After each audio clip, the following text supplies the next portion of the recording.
En este episodio de Lo Inédito sobre los Evangelios Podcast, comentamos el Evangelio del 14º domingo del tiempo ordinario, consejos y normas sobre cómo evangelizar. En la sección Noticias, será canonizado el beato John Henry Newman, tras ser aprobado un nuevo milagro. En la sección Preguntas y Respuestas, una sección polémica. ¿Para qué sirve la religión establecida y organizada? ¿No es mejor creer más libremente, sin atarse a dogmas ni convenciones? Y además, mi religión es hacer el bien, ¿no es suficiente? Todo eso y mucho más en este nuevo episodio de Lo Inédito sobre los Evangelios Podcast.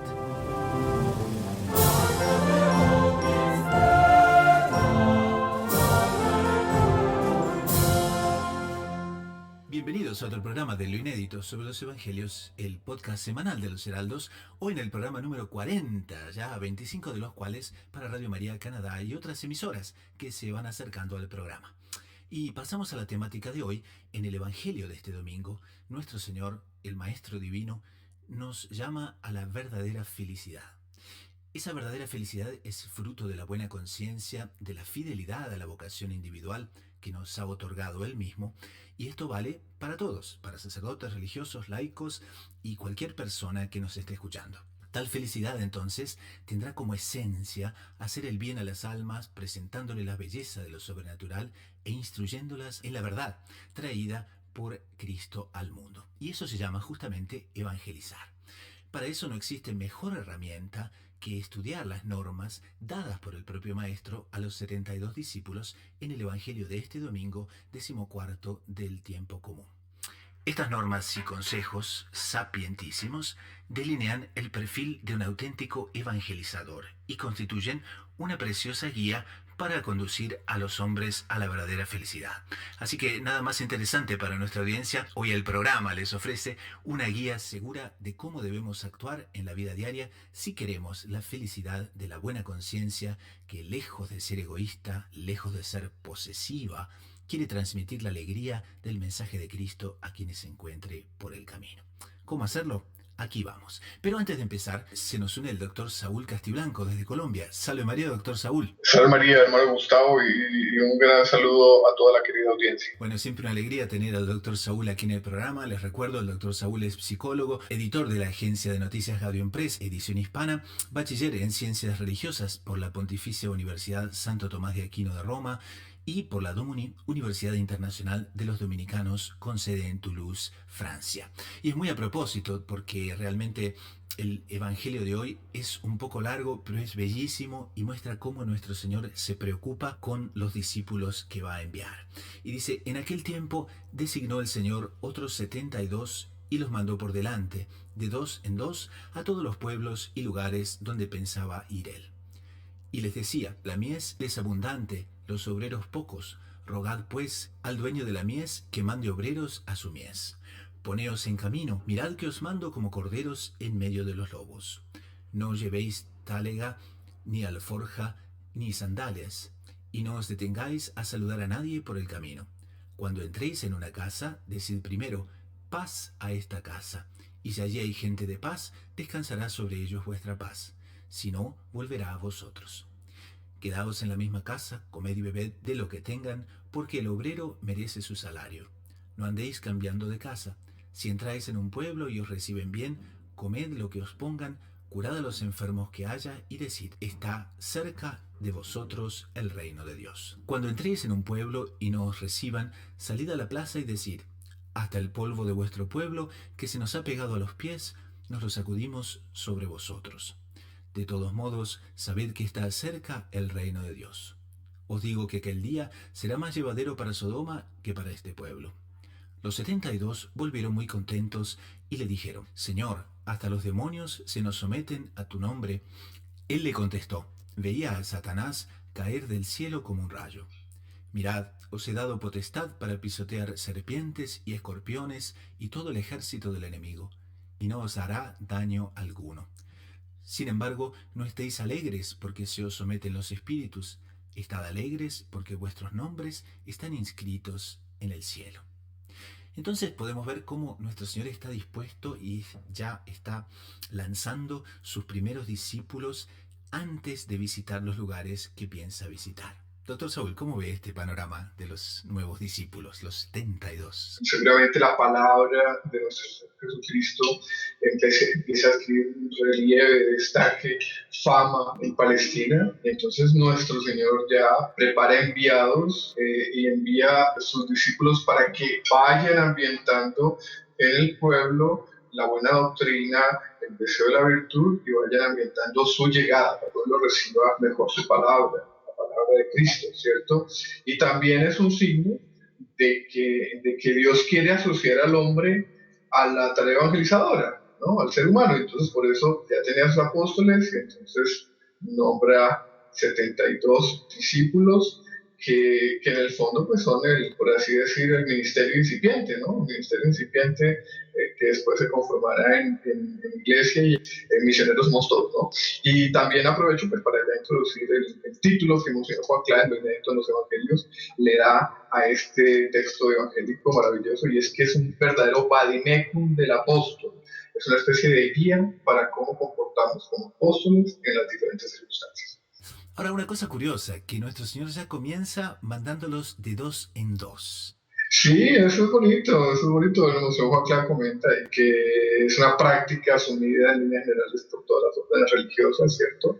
Porque el apóstol ya ha sido formado como apóstol, por ejemplo, en el seno de una comunidad religiosa, en el seno de un seminario, etcétera. Pero sale al mundo, ¿no? Y más adelante nuestro Señor va a decir, es un mundo de lobos, los mando como corderos en medio de lobos. El apóstol no flaquee en un ambiente que no le es propicio.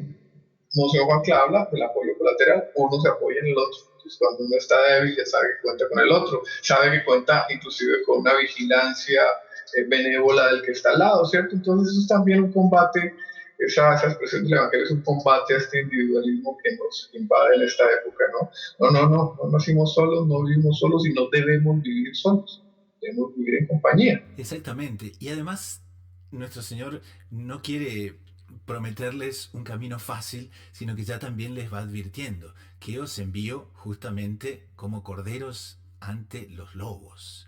Y eso recuerda muy bien las palabras del Papa Benedicto XVI en la misa de inicio del ministerio petrino, y él justamente advertía eso, ¿no? Y pedía las oraciones a los fieles, ¿se acuerda? Sí, perfectamente, inclusive pues previo a esa misa de inicio del pontificado Benedicto XVI, él hizo esas meditaciones del Via Crucis, donde escribía incluso una situación de la iglesia muy difícil, que podemos decir que sigue y se mantiene, incluso en algunos aspectos ha empeorado. Entonces, el apóstol es un apóstol afuera, pero también hoy en día, siempre ha sido así también, un apóstol hacia adentro, y a quienes tiene que evangelizar, a quienes tiene que llevar su mensaje, muchas veces también dispuestos, pero muchas veces no. Entonces también es un llamado a no ser bobos, ¿cierto?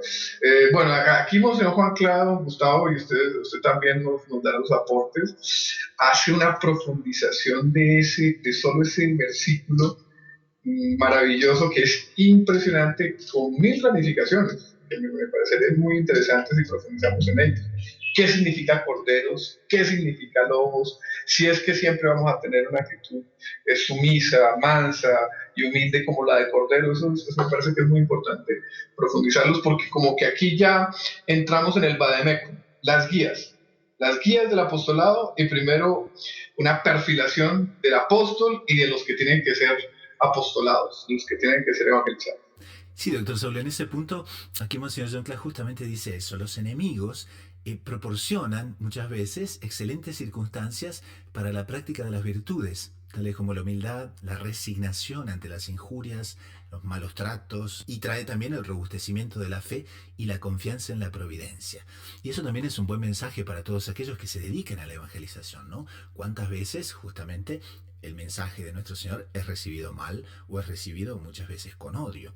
Y ahí ese es un aspecto que va a fortalecer al apóstol en todos los aspectos. Bueno, entonces todo eso que el hermano Gustavo acaba de decir, y que casi que exige una metanoia, un cambio de mentalidad de muchos de nuestros principios, de una mentalidad errada, contemporánea y moderna. Y es que las persecuciones son malas. No, aquí Monseñor Juan Clá hace un listado de cómo la persecución, muy propia de los lobos que persiguen a las ovejas, trae beneficios al propio apóstol. ¿cierto? Entonces, cuando se ataca al apóstol, entonces el apóstol debe practicar la humildad, ¿cierto? Oiga, nadie es mayor que el maestro. Si el maestro fue perseguido, ¿por qué el apóstol no? ¿Cierto? Por el contrario, siéntase honrado.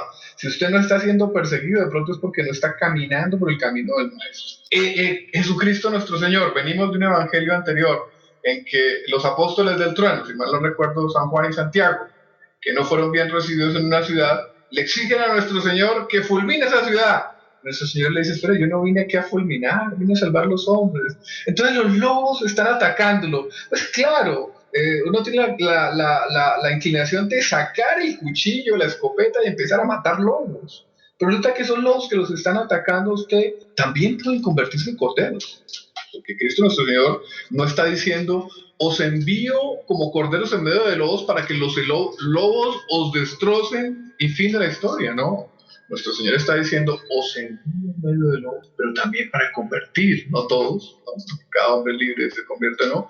Pero convertir a algunos de esos lobos.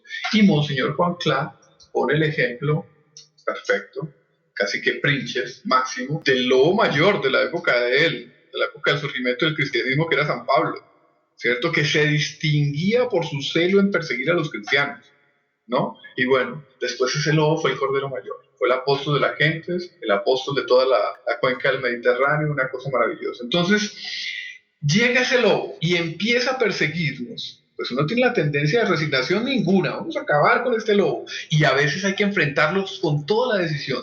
Pero uno tiene que siempre mantener la resignación cristiana. Una resignación que es una paciencia, que es una capacidad de padecer, sabiendo que esa paciencia y ese padecimiento atrae las gracias para la conversión de los lobos, ¿no? Entonces, Monseñor Juan Clá dice, el robustecimiento de la fe, claro, porque cuando somos atacados en aquello que creemos, empezamos a querer profundizar en esos principios que sustentan nuestra fe. Entonces, la persecución muchas veces conduce al robustecimiento de la fe y la confianza en la providencia. Claro, porque cuando todo está perdido y cuando los lobos rodean el rebaño, rodean las ovejas, no hay otra cosa que hacer sino recurrir a la providencia.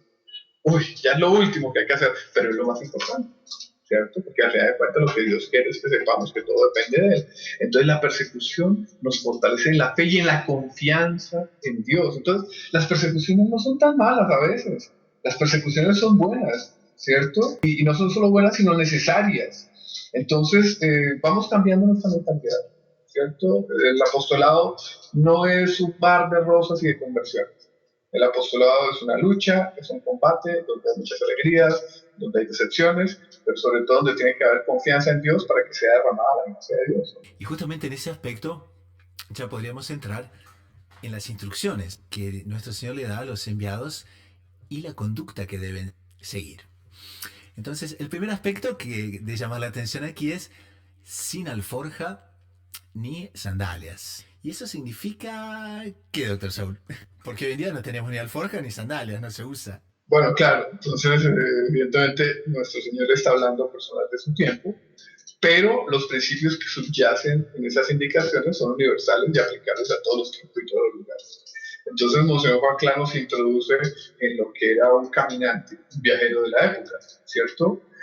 Comúnmente llevaba no solo las sandalias que tenía puestas, sino un par de sandalias, ¿cierto? Porque es sandalia frágil, entonces tiene las de repuesto. Llevaba la talega, llevaba la alforja, donde llevaba el alimento, donde llevaba el dinero para el viaje, etc. Y llega nuestro Señor y les dice, oiga, no llevéis talega, ni alforja, ni sandalias, que eran los elementos básicos para cualquier viaje. Entonces es un paréntesis donde está uno ve la necesidad de la interpretación de la Sagrada Escritura. Porque si llega un, entre comillas, iluminado y lee este pasaje evangélico y después ve a una orden religiosa que por el contrario tiene instituciones, ve a un religioso que está viajando con su maleta y con sus zapatos y de pronto con zapatos de repuestos, pues ahí enseguida dice, ese tipo está incumpliendo el mandato evangélico que dice que no lleve ni talega, ni alforja, ni sandalias. No.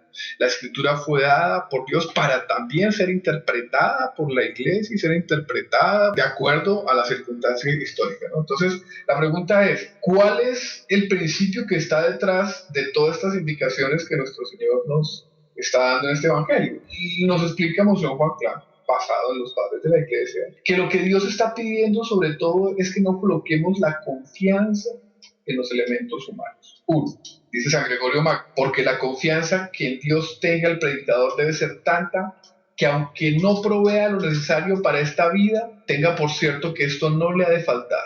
Y así, no por poner su atención en las cosas temporales, provea menos que de las eternas a los otros. Entonces, lo que nos está diciendo nuestro Señor, ¿cierto? Es, oiga, sí, las cosas materiales hay que disponerlas, pero lo importante es la preparación espiritual para que el mensaje que usted va a dar, que en el fondo es mi mensaje, llegue puro y limpio. Ese es el mensaje de nuestro Señor, ¿no? Dice, en ese mismo sentido, dice Monseñor Juan Clan, cuidado con el mundanismo, ¿cierto? El mundanismo es seguir los criterios del mundo y entonces es un vicio que lleva al hombre a fijar su atención principal en los bienes materiales, otra característica del mundanismo, ¿cierto? El mundanismo no solamente tiene su Biblia en lo que se comenta en el mundo, sino que el mundanismo es ateo, es limitado, le preocupan las cosas materiales. Entonces nuestro Señor está previniendo contra esa característica del mundanismo. El mundanismo en el fondo es ateo, ¿por qué? Porque la misma historia de San Gregorio Magno. Coloco yo las esperanzas en la buena organización, en la buena administración, los buenos recursos, en la planificación y la confianza en Dios y la gracia, que es lo más importante. ¿O es que usted no ha escuchado que sin mí nada podéis hacer? Y que nosotros no somos sino sarmientos injertados en la vid. Y que si no estamos injertados en la vid, no hay nada que hacer. Porque la savia que hemos transmitido es la savia de Cristo. ¿Y de qué me sirve a mí muchos recursos si no tengo el recurso de la gracia divina? Si mis palabras no están ungidas por la gracia divina, que más adelante lo vamos a ver. Nosotros al final de cuentas no somos sino cosechadores como apóstoles, no somos sino cosechadores de lo que Dios ya sembró e hizo fructificar, ¿cierto? Entonces, este versículo, esta frase, no llevéis talega, ni alforja, ni sandalias, tiene ese sentido, colocar la esperanza y el fundamento en las cosas espirituales y en las cosas materiales. Y también Nuestro Señor aquí da una advertencia muy pero muy a propósito, porque también nos alerta sobre la vigilancia que tenemos que tener en las relaciones humanas. Claro, aquí dice que cuando vayáis en camino, no os detengáis a conversar, etcétera, ¿no? ¿Y eso por qué? Porque en la época detenerse no era solamente un saludo al pasar como es hoy en día, ¿no? Sino que era parar para una larga conversación. Y esto, además de retardar, podía justamente exponer a la persona a malas influencias de aquellos que estuviesen en el camino. ¿Cuántas veces nos ocurre en nuestra vida cuando queremos justamente decir un buen ejemplo, dar un buen ejemplo? En ese momento muchas veces otros nos van a influenciar y nos pueden desviar también, ¿no? Otra vez, don Gustavo, la necesidad de la interpretación de la Sagrada Escritura, porque alguien con poco sentido común y que quiera hacer una interpretación amañada e individualista de ese trecho, pues va a decir, listo, si yo voy a viajar a Madagascar, pues en el avión no voy a hablar con nadie, porque ya Cristo dijo que no os detengáis ni siquiera a saludar a nadie por el camino. ¿No? O sea, no. No os detengáis a saludar a nadie por el camino, exacto. Entonces no le hable a la señora del guichet de la aerolínea, ni al señor que le va a recibir el pasaporte, no, absurdo. Y aquí estamos interpretando la Sagrada Escritura de acuerdo a la mente de la iglesia, a lo que nos regaló los santos padres, el magisterio de la iglesia, y ese es lo que el Señor introducía, ¿cierto? Ustedes salen de un ambiente donde es un ambiente de Dios. El apóstol de un ambiente que normalmente es un ambiente de Dios. Es la comunidad, es la orden, etc. Y va a ambientes que no son de Dios. Por eso va a ser apostolado, ¿cierto? Entonces, sobre todo, no se deje influir por el espíritu de aquellos que no tienen el espíritu de Cristo. Para que el apostolado no sea en sentido contrario, usted termina adquiriendo los criterios del mundo. No. Usted es portador del fuego sagrado que bajó del cielo, llamado palabra de Dios, sacramentos y vida divina. Entonces ese fuego sagrado el que tiene que prender fuego por toda la tierra y no dejar que la podredumbre del mundo lo pudra a usted. Entonces esa es la prevención que hace Cristo. No salude, en el fondo es no tenga contacto demasiado frecuente con personas y afectivo con personas que no tienen los criterios de Cristo, sino los criterios del mundo. Y ese es el mensaje que es válido para los apóstoles de ese momento, para los 72 discípulos, como para los apóstoles de todos los tiempos. Cuidado con las malas amistades, ¿no? Eso de que dime con quién andas y te diré quién eres, eso es válido, inclusive desde las palabras divinas. Y también hay otra advertencia aquí subyacente, ¿no? Y es que no se puede poner en riesgo la propia salvación con el pretexto de querer ayudar a otros, ¿no? Ciertamente hay circunstancias donde, bueno, podemos dar un consejo, podemos ayudar, pero si las circunstancias nos llevan a nosotros poner en riesgo nuestra propia salvación, ahí evidentemente hay que tener mucho cuidado, ¿eh? Y aquí nuestro Señor puntualiza eso también. Es así, sí, o sea, eso de que yo por ser enviado de Cristo y apóstol estoy inmune a caer en cualquier tentación y estoy como que blindado a que se me penetre el espíritu de quienes no son de Cristo, eso es falso, o sea, uno tiene que estar prevenido, ahí va entendiendo cada vez más y de manera mejor esa frase que os envío como corderos en medio de lobos, o sea, no se hagan ilusiones, ¿no? Porque uno a veces tiende a ser bobo, tiende a ser optimista, ¿cierto? Y a decir, oiga, al fondo, pues Dios me va a ayudar, y al final todo el mundo es bueno, ¿cierto? Porque al fondo, pues todos somos hijos de Dios, descendientes de Adán y Eva, y sí, tenemos cositas malas, pero al final, no, eso no es así. Miren que Cristo no tiene un optimismo tonto, estúpido, no. Ustedes son corderos y los mando en medio de lobos, de lobos. Son los lobos a los que ustedes van a ser apostolados, pero son lobos. Entonces, ya dijimos, ya hablamos un poco sobre la alforja, hablamos un poco sobre las relaciones humanas y ahora viene qué aspecto interesante aquí que es sobre la paz y la palabra. La palabra como instrumento de la gracia. Dice, cuando entréis en una casa, decid primero, paz a esta casa. Y si hay allí gente de paz, descansará sobre ellos vuestra paz. Si no, volverá a vosotros. ¿Cuál es el aspecto exactamente de la palabra en este momento?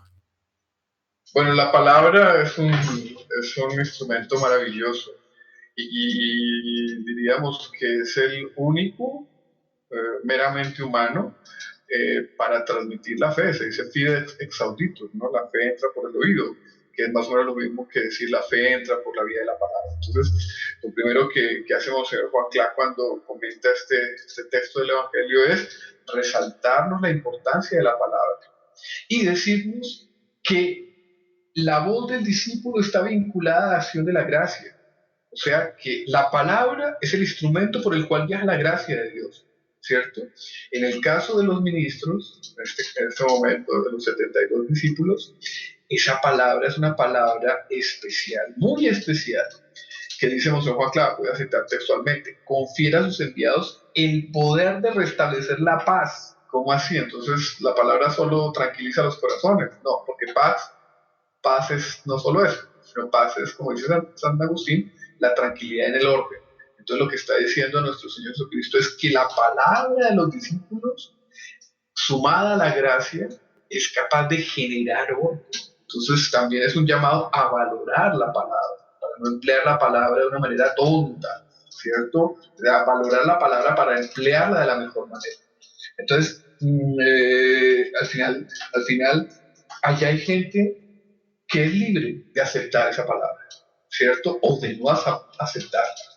Si la persona acepta la palabra, mire el poder de la evangelización, el orden llega a esa casa, porque orden es sinónimo de paz. Orden es sinónimo de que los mandamientos empiezan a cumplirse, de que las normas empiezan a establecerse, de que las relaciones se tornan buenas, de que los conflictos, por tanto, desaparecen, ¿cierto? O sea, es el poder de la palabra de Dios vehiculada a través del apóstol. Pero la persona puede aceptarla o no, y si no la acepta, entonces Monseñor Juan Cla aquí nos dice algo muy bonito. Es un poder tan grande el de esa palabra que regresa al apóstol y le hace bien al apóstol. Entonces, el apóstol fracasó. ¿Por qué? Porque la palabra del apóstol no fue aceptada. Pero dice nuestro Señor aquí, la paz volverá a vosotros. Es decir, el mero hecho de hacer apostolado, aunque no fructifiquen los otros, fructifiquen al apóstol. Y el apóstol es objeto de la paz propio de la acción de apostolado. Entonces es muy bonito. Y nuestro y Monseñor John Clark también dice, ¿no? Si las palabras son aceptadas, tienen impacto, unción, fuerza persuasiva, y si son rechazadas, no se debe caer en la frustración. Al contrario, el rechazo acaba redundando en nuestro fortalecimiento y progreso espiritual. Y eso que bien se configura muchas veces en las circunstancias familiares. Ciertamente, a veces queremos hacer bien a un pariente, a un conocido, y entra la ira, entra el rencor muchas veces, y eso hace que la palabra se pierda. Recordaba el caso de una vez una señora que tenía un hijo bien díscolo, bien malito, ¿cierto? Y le pedía un consejo al inspirador de Monseñor Juan Clara, el doctor Pino Correa Oliveira, de qué hacer. Entonces él le decía a mí, evidentemente usted no puede llenarlo de invectivas y decirle a todo momento lo malo que es, porque lo aleja más de usted. Pero tampoco usted puede acolitar la mala conducta. Entonces lo que usted tiene que hacer es, con sobriedad, con seriedad, con profundidad y sobre todo con caridad, con amor, de tanto en tanto le dice las cosas como son. Hay que hacer esto y no se puede hacer esto. ¿Por qué? Porque la ley de Dios no lo permite y esa conducta suya está mala. Pero de esa manera, de una manera equilibrada. En ese momento la mamá es el apóstol del hijo y puede tener la tentación de decir lo que yo estoy diciendo no sirve para nada. Pero no es cierto. Muchas veces sirve. Es la historia del hijo pródigo. El hijo pródigo recordó lo que era la casa paterna y seguramente recordó las 1000 indicaciones, la formación que le dio el padre, los buenos consejos que le dio el padre, etc. Y en el momento auge del degeneramiento, de su decadencia, de su postración moral, esa palabra fructificó. Entonces a veces el apóstol tiene la sensación de que está perdiendo el tiempo y mentiras. Inclusive en medio de la actitud de sordo del apostolando, ¿no? La semilla puede quedar ahí y puede fructificar más tarde. Entonces confianza, no hay que frustrarse. Y aquí avanzamos un poco más entonces, y la palabra justamente puede ser factor de salvación y también factor de condenación. Y aquí nuestro Señor dice, si entráis en un pueblo y os reciben bien, comed lo que os pongan, curad a los enfermos que haya y decid, está cerca el reino, está cerca de vosotros el reino de Dios. Y aquí entonces exactamente el significado de sanar las enfermedades tiene varios sentidos, ¿no es cierto, doctor Saúl? Porque sanar enfermedades también significa un poco liberar a las almas de las preocupaciones terrenas para llevarlas a lo sobrenatural. También enfermedades espirituales, ¿no? Claro, claro, está la sanación corporal, la sanación espiritual, inclusive la sanación exorcística, porque el exorcismo al final es realizado por medio de palabras proferidas por el exorcista, ¿cierto?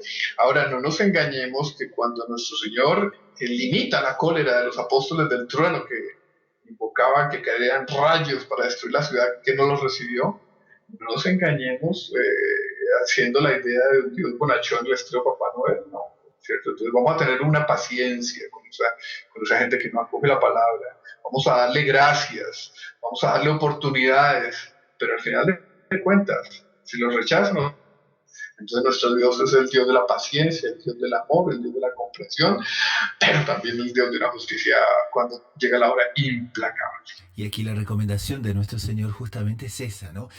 Ante el rechazo, la respuesta debe ser incentivar el temor de Dios, o sea, no callar las verdades de la fe, sino mucho por el contrario, ¿no? A impulsar a las personas a cumplir los mandamientos, porque si no las consecuencias también son terribles. Y es algo hecho también por amor, ya aquí en la tierra, porque no hay mayor infelicidad. Usted lo comentaba al inicio, hermano Gustavo. La mayor felicidad es luchar por ser vistos. Esa es la mayor felicidad que podemos tener aquí en la tierra, ¿cierto? Y lo contrario también es cierto. Pues más que la persona tenga millones de dólares en su cuenta bancaria, que goce de todos los halagos y supuestos beneficios que la sociedad actual da para el cultivo del placer hedonista, esa persona es un infeliz. Entonces, decirle las cosas con caridad, decirlas con amor, pero decirlas claramente, también es un acto de amor a esa persona para que sea realmente feliz aquí en la tierra, ¿cierto? Pero también para prevenirlo de la infelicidad eterna. Entonces se da que los discípulos retornan y retornan muy contentos. Y ahí justamente le cuentan que han hecho exorcismo, que hasta los demonios se someten al nombre del Señor y están todos realmente exultantes de alegría. Y ese es el momento que también nuestro Señor quiere formarlos, ¿no? Y decirles que no solo Él vio la caída del demonio, etcétera, etcétera, sino que también les dio autoridades sobre serpientes, sobre escorpiones, y eso tiene su simbolismo. Las serpientes y los escorpiones son los peligros de la muerte y del poder del enemigo. Entonces, ¿cómo ve usted ese aspecto, doctor Saúl? Evidentemente, hermano Gustavo, es impresionante que el autor del cielo y de la tierra, el Dios omnipotente, en este momento encarnado, nuestro Jesucristo, magnifica el poder que le ha dado a los apóstoles y a los discípulos, ¿no? Quien habla de serpientes y escorpiones en Palestina no está hablando de una realidad muy ajena, ¿no? Esos caminantes muchas veces tenían que encontrarse con serpientes, muchas veces tenían que enfrentar los escorpiones, y miren que nuestro Señor les dice, oiga, usted va a potestad de pisotear serpientes y escorpiones, y todo el ejército del enemigo, está hablando de Satanás, entonces es un poder muy grande, el hermano Gustavo, el que está evidenciando ahí nuestro Señor, que le da a los apóstoles, a los discípulos, no sé qué nos quiere comentar usted. Sí, y también cuando habla justamente de escorpiones, cuando habla de víboras, estos son también los símbolos que sintetizaban en el mundo antiguo los peligros, peligros de la muerte, y también son símbolos del poder del enemigo. Ahora, nuestro Señor con eso quiere decirles que los confirma, que los discípulos estarán revestidos de una fuerza sobrenatural para enfrentar los asaltos del demonio también. Y aquí Monseñor John Clark dice que esa protección divina nunca falta a los que se encuentran en el ejercicio del bien, en el ejercicio de su vocación específica y sobre todo en los que transmiten el mensaje de Cristo. No, que podemos volvernos a que os envío como corderos en medio de lobos. Claro, pero es que él no está diciendo, os envío como corderos para que los lobos os destrocen. No, os envío como corderos que yo protegeré, ¿no? A los que yo le doy estos poderes espectaculares, pisotear serpientes, escorpiones y todo el ejército del enemigo. Es decir, como usted nos recordaba, las serpientes, escorpiones como un símbolo de la muerte, ¿no? O sea, yo les doy una fuerza inclusive para enfrentar el martirio. Les doy una fuerza para enfrentar el peor enemigo, que es Satanás y sus secuaces, ¿cierto? Entonces, Dios nos envía como corderos, pero también como corderos con coraza y con espada, para saber enfrentar los lobos cuando es necesario, ¿no? Entonces, cuando Dios nuestro Señor nos plantea la figura del cordero, como la figura del apóstol es, sea humilde. Yo le doy la coraza, pero la coraza no es su lana. La coraza es mi coraza para usted, oveja. Yo los envío como ovejas humildes para que usted acepte mi espada para enfrentar a los lobos, pero es mi espada, no es la suya, cordero, porque usted es simplemente un cordero frágil. Y podemos finalizar con esta parte en la cual nuestro Señor los ve tan alegres que entonces quiere poner una pequeña corrección para balancear las cosas, ¿no? Y dice, sin embargo, no estéis alegres porque se os someten los espíritus. Estad alegres porque vuestros nombres están inscritos en el reino de los cielos. Y justamente les quiere advertir sobre atribuirse a sí mismos todos los éxitos que están viendo. En el fondo, Gustavo, me parece que uno de los desdoblamientos que pueden hacer ese pasaje es que ellos todavía no se habían dado cuenta quién era nuestro Señor, Tal cual. ¿cierto? Porque usted tiene el poder de levantar todo el mar rojo, usted tiene el poder de levantar todo el mar muerto, espectacular, ¿cierto? Pues es el leitmotiv de todas las películas que nos envía Hollywood por estos días y de hace muchos años, ¿no? Los superpoderes. Pero el mayor poder es ser amado de Dios. Pero que ellos tenían ese poder porque Dios se los condujo. Entonces ellos están viendo los poderes, pero no están viendo al autor de los poderes, ¿no? Entonces el Señor que es humilde también, porque Él les podría haber dicho lo que estamos diciendo ahora, oiga, ay, pues ahora ustedes se creen ya mucho, porque ahora son capaces de expulsar demonios y de curar, y ya la picadura de la serpiente no los afecta. Créanse muchos porque yo los quiero, no se dan cuenta que yo soy Dios. Pero entonces el Señor tal vez humilde y no les hace recriminación, sino les dice, oiga, sus nombres están inscritos en el libro de la vida, en el libro de la eternidad. Ustedes son amados de Dios, ¿cierto?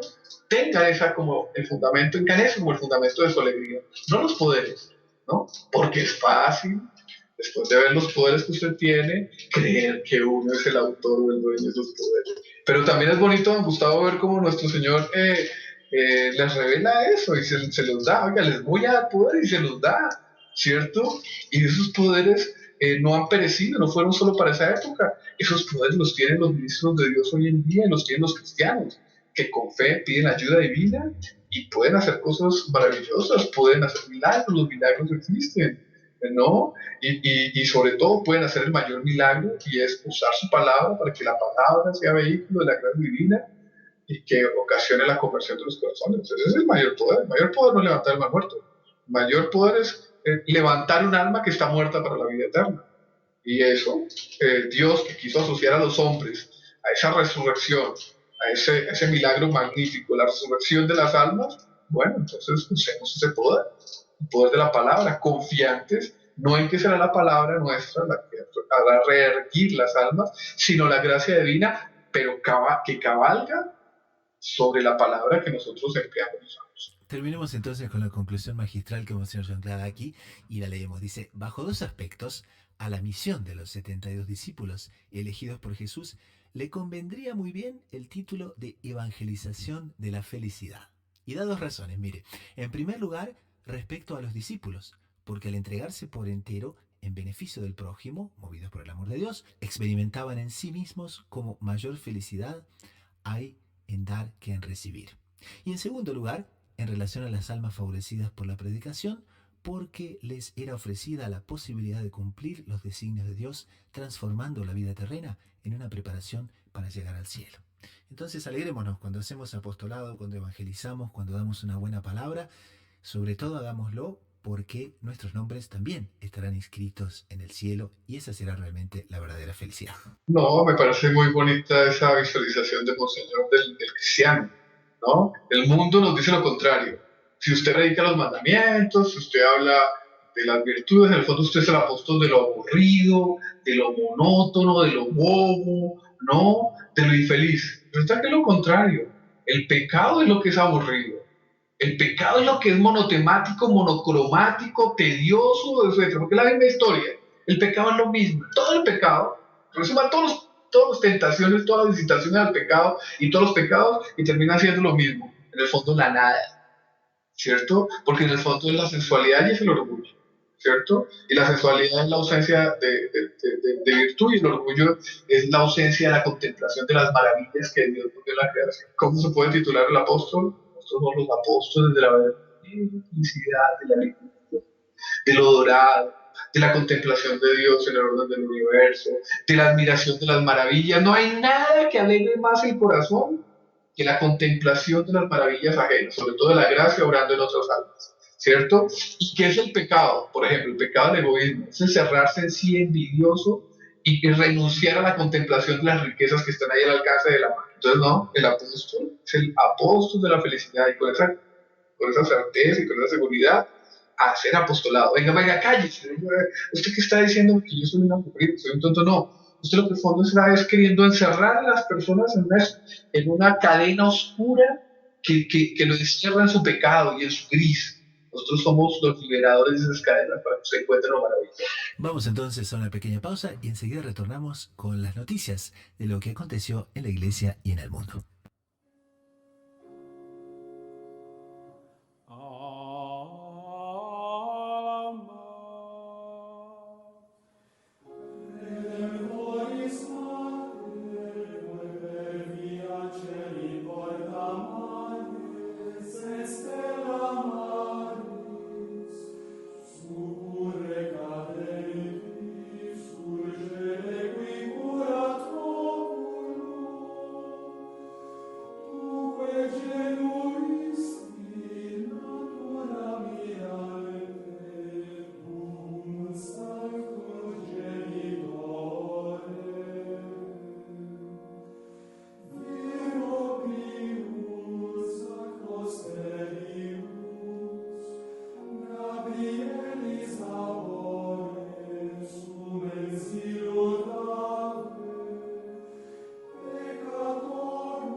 En este segmento del programa comentamos noticias de lo que ocurrió en la iglesia y en el mundo. La primera noticia que nos llega es al respecto de la canonización que se aproxima del cardenal John Henry Newman, que es cardenal de la Santa Iglesia Romana, fundador del Oratorio de San Felipe Neri en Inglaterra, y que justamente, además de ese anuncio, se ha confirmado el milagro que ha sido realizado y que es necesario para su canonización. ¿Qué nos cuenta de esto, doctor Saúl? Don Gustavo, es así, el milagro ya había sido reconocido por el Santo Padre.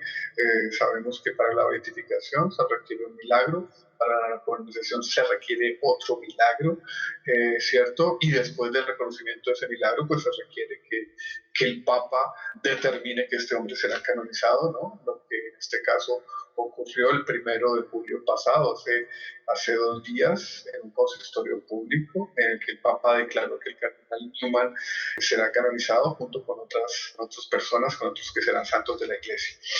Pero realmente el milagro de la canonización del cardenal Newman es de una señora que vive en Chicago, en Estados Unidos. El milagro de la beatificación del cardenal Newman también fue en los Estados Unidos. Este es el caso de una señora en los Estados Unidos. Ella se llama Melissa Villalobos, debe ser una persona de origen hispano. Ella vive en Chicago y más o menos en el 2011 el esposo le regaló o llevó a la casa dos estampitas del Cardenal Newman. Colocaron una estampita en un cuarto, colocaron otra estampita en otro y a medida que iba pasando el tiempo ella le fue adquiriendo cada vez más amor al Cardenal Newman. Le empezó a rezar, le empezó a pedir por las necesidades propias de un hogar católico. Este es un hogar no solamente católico sino fecundo porque tenía muchos hijos. En el año 2013 ella estaba encinta de su quinto hijo. Los primeros tenían 6, 5, 3 y 1 año, los primeros 4.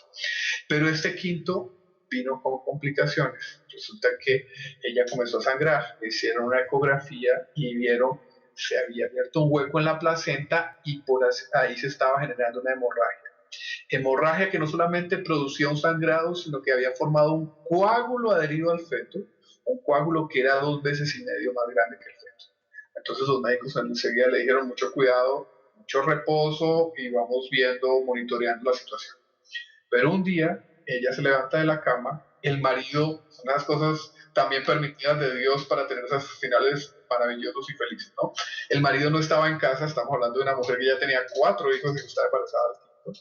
El marido estaba viajando a Atlanta en un viaje de trabajo y ella se despierta y la cama era un charco de sangre. Entonces, preocupada, empezó a pensar, llamo al 911, llamo a emergencias, y dijo, no, porque yo llamo y entonces me van a llevar al hospital, me van a internar y yo con quién dejo mis hijos, mi marido no está y yo no quiero que mis hijos los cuide gente que no sea de confianza, que no sea conocido, entonces no quiso hacer. Sube las escaleras fuertemente, contradiciendo las recomendaciones de los médicos y en ese momento llega al segundo piso y en el baño se desvanece. ¿Cierto? No sentía fuerzas, además estaba angustiada, los niños estaban abajo, ahí ya quiso llamar. En ese momento ella ya quiso llamar a la policía porque estaba en situación extrema, pero no tenía el celular a la mano. Entonces dijo, si yo grito a mis niños para que me traigan el celular, tal vez la hemorragia aumente. ¿Y el riesgo cuál era? El riesgo era ella morir, pero también perder al niño. ¿Cierto? Los médicos le dijeron que ese era un embarazo de alto riesgo y que podía perder el niño. Entonces tenía que mantener reposo. En el momento extremo de la aflicción, cuando ya no hay recursos humanos, ahí el hombre con mucha frecuencia es cuando recurre a Dios. Y ella recurre al cardenal Newman y le dice con toda claridad, voy a buscar la expresión exacta de ella, le dice, por favor, cardenal Newman, bueno, no le dice Beato Newman, ¿no? Ella tiene una relación personal con el cardenal Newman, le dice, por favor, cardenal Newman, detenga el sangrado, o sea, al estilo americano práctico, ¿no? No le pidió si es tu voluntad, no, además ella estaba en la situación extrema, detenga el sangrado, dice Melissa, esas fueron mis palabras exactas. En ese momento, tan pronto como terminé la oración, el sangrado se detuvo. O sea, el cardenal no se demoró nada en actuar.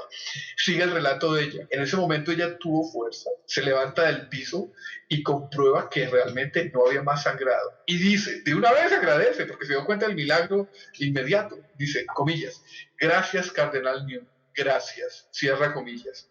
Y Dios nuestro Señor, que es el autor de la creación y el autor de la belleza y el autor de los aromas también, tiene una manifestación súper bonita. Ella dice, entonces un aroma de rosas llenó el baño, el aroma más fuerte de rosas que he olido, cierra comillas, en mi vida. Pensé para mí misma en ese momento, oh Dios mío, mi bebé está bien, estoy bien, mis 4 hijos están bien, todos estamos bien. Y dije, nuevamente, ¿no? Gracias, cardenal Newman. Esa misma tarde ella se hace una ecografía, porque todavía no se sabía la razón de la ausencia de sangrado. Y en la ecografía sale el milagro. El médico le dice todo estaba perfecto y no tiene más agujeros en la placenta. Dice ella, fui entonces capaz de reanudar mi vida como activa como mamá. La niña le puso Gema, de pronto en honor a Santa Gema Galgani, no nació prematura, que era lo que le habían dicho los médicos. Su niña, por todos los problemas que ustedes tienen en el embarazo, muy probablemente nace prematura. Y si nace prematura, pues son complicaciones que puede ser también la muerte. La niña Gema nace en diciembre de 2013, normal, es decir, no nace prematura, pesa 8 libras, 8 onzas, con salud perfecta. Ese es el milagro de la canonización del cardenal. Y aquí muy bien cierra la noticia porque dice, y hoy la niña es ahijada espiritual del santo cardenal inglés. Realmente un milagro espectacular, ¿no es cierto? Muy bonito, me ha gustado. Pasamos entonces al siguiente segmento del programa, que son las preguntas de los oyentes y las respuestas. Y estamos con el hermano Fernando Pío Galán, de los Heraldos del Evangelio, doctorado en Teología Espiritual por la Pontificia Universidad Santo Tomás de Aquino de Roma, el Angelicum, y además misionero en España y en Italia. Y hermano, la primera pregunta es, ¿para qué sirve la religión organizada? Bueno, sí, es una objeción que nuevamente se encuentra en muchos lugares, por vía de muchas personas, aunque realmente no es tan nueva como nos podría parecer. Algunas personas han encontrado esta objeción, parece que han descubierto el agua caliente, como se dice en italiano, pero no es así. ¿Por qué? Porque nosotros no podemos pensar que sí, yo tengo una idea de Dios, por lo tanto esa es mi idea, por lo tanto yo lo sirvo así y hago bien. Vamos a ver, esto lo podría decir una persona que no conociera a Dios. Esto es un constructo. Yo creo una imagen, la proyecto, la desarrollo y la aplico. Es propiamente un pensamiento interno. Esto le puede servir a una persona que no haya conocido el cristianismo. Puede, en cierta manera, acalmar su deseo de Dios. Es un deseo naturalmente humano. Ahora bien, a Dios hay que servirlo, a Dios hay que rezarlo, a Dios hay que seguirlo no como tú quieres seguir y servir a Dios, sino como Él quiere ser seguido y servido. Me parece que eso es más o menos obvio. Yo no puedo, si me invitan a comer y alguien me dice, mira, he decidido que este es tu plato favorito, aquí lo tienes. Tal vez no se lo diga yo directamente, pero eso es obvio que el plato que el otro ha decidido como el mío favorito no necesariamente va a ser mi plato favorito. Lo normal sería preguntármelo o preguntarle a alguien que me conozca.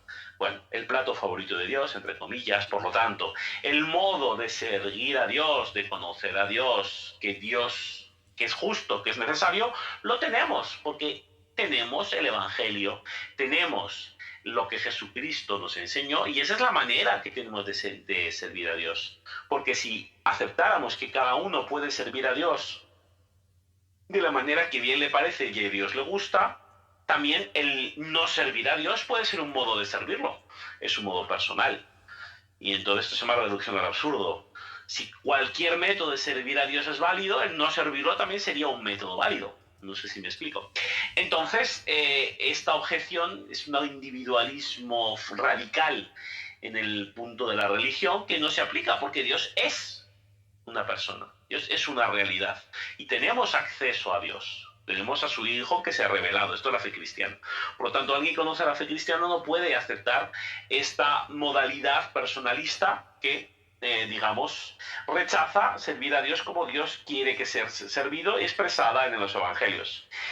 A esto se suma otra objeción, otra idea, que no es una derivación de lo que acabamos de decir, que es, bueno, yo tengo el acceso al evangelio, yo lo puedo leer como a mí me parece, puedo hacerme una imagen de Dios en función del evangelio.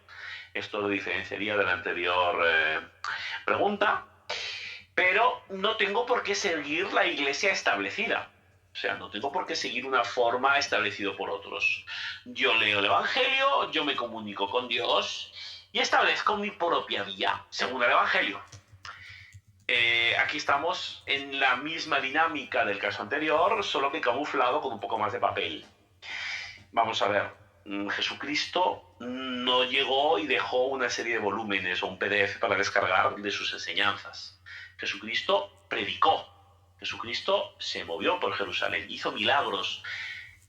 Él no solo dijo palabras, hizo gestos, tuvo silencios, fue a un sitio, fue a otro, manejó los tiempos, él vivió. El Evangelio no es una obra literaria, el Evangelio es la plasmación en un libro por parte de los testigos de la vida de Jesús, de sus enseñanzas. Pero no se queda ahí, porque estos testigos, inmediatamente después de su ascensión y que Jesucristo dejó a la iglesia, recibieron un Espíritu Santo, el Espíritu Santo que reciben luego los bautizados.